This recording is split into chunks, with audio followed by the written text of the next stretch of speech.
ప్రేమిన స్నేహితులారా, మన ప్రభు అయిన యేసుక్రీస్తు దివ్యమైన నామంలో మీ అందరికీ నా ప్రత్యేక వందనం మరణాతులు.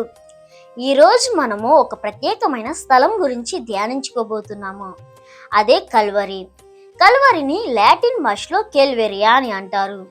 హెబ్రీ భాషలో గోల్కొతా అని అంటారు. అంటే అర్థము కపాలము లేదా తలబొర్రె అనే అర్థం వస్తుంది.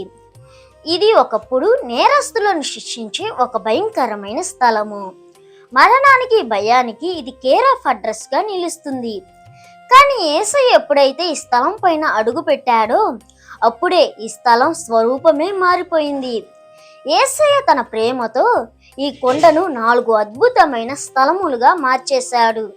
అవేంటో ఇప్పుడు చూద్దాము. మొదటిగా కల్వరి ఒక ప్రార్థనా స్థలము. మనకు అంతా బాగుండి ప్రార్థించటం పెద్ద విషయమేం కాదు. శ్రమల్లో కూడా ప్రార్థించడమే అసలైన భక్తి. యోబు గారిని చూడండి.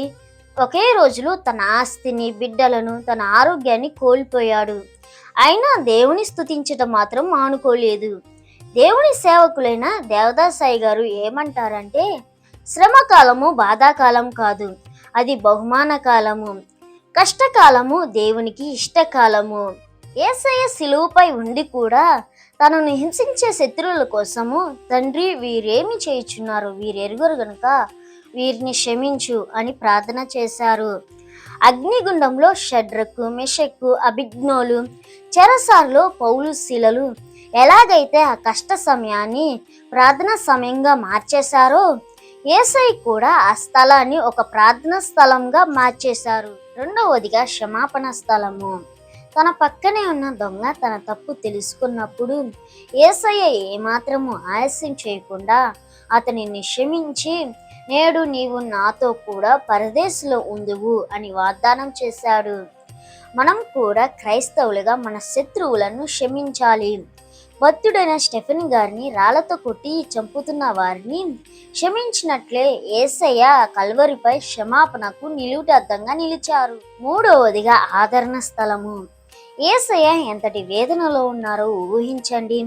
శిరస్సు మీద ముళ్ళ కిరీటము, చేతులలో మేకులు, పక్కలో బల్లెపు పోటు, అంతటి భయంకరమైన వేదనలో ఉండి కూడా యేసయ్య తన తల్లిని, అక్కడే ఉన్న స్త్రీలను ఆదరించారు.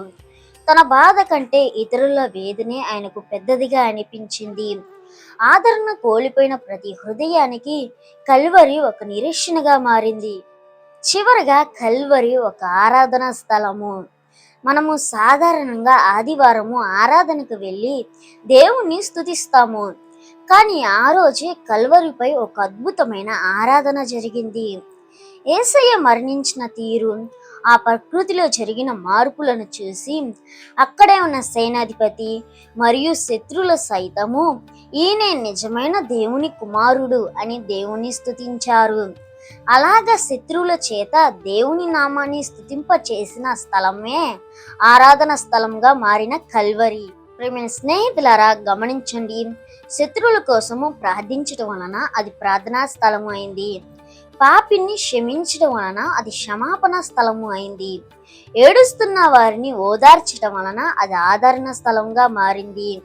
అనేకులు మార్పు చెందడం వలన అది ఆరాధన స్థలంగా మారింది.